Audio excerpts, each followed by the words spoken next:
ต้องรอห้องหมอตึงในน้องยานไก่บีเมื่อมีอยู่เลยซื้อถึงสู่น้องในเพียงยินไม่เนื้อใจมือเลยตีปอกมามองไปหน้าเยา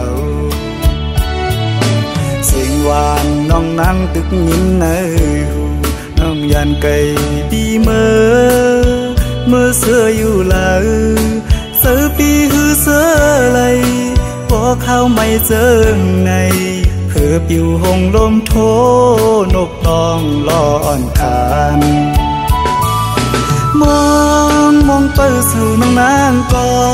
เปมาเฮอเซด้วยมุ่งต่างเลยเงาหากอ่อนสู่เฮาตึกมีเนื้อตาย้อนสั่งถึงสายลมโทฮอดถึงบอกว่าสายมองเปิดอยู่ทางเป็นมาลาก็หากอ่อนปียุยมืออันน้องนั่งลัดข้างหิมหูพออยู่ไกลกันไหนน้องต้องอยู่หือเมื่อเลี้ยวถึงข้าวไม่น้องมีไว้เมืองเลยสิ่งขันนกต้องล้อปัญหาขอคมยาว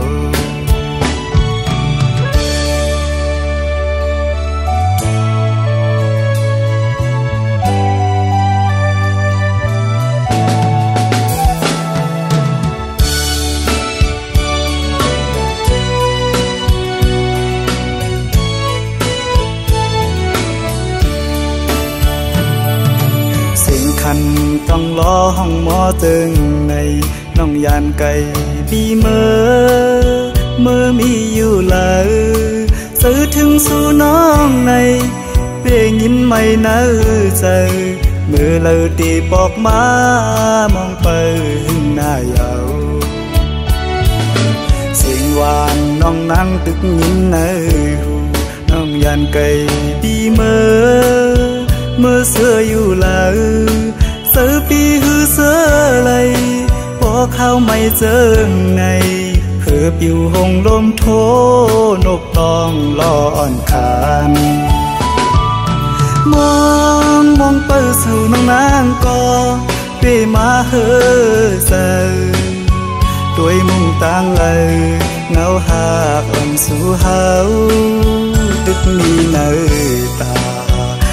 ย้อนสั่งถึงสายลมโทฮอดถึงบอกว่าสายมองเปิดอยู่ทางเป็นมาลาก็หากอ่อนปียุยมืออันน้องนั่งลัดข้างหิมหูพออยู่ไกลกันไหนน้องต้องอยู่หือเมื่อเลี้ยวถึงข้าวไม่น้องมีไว้เมืองเลยสิ่งขันนกต้องล้อปัญหาขอคมยาว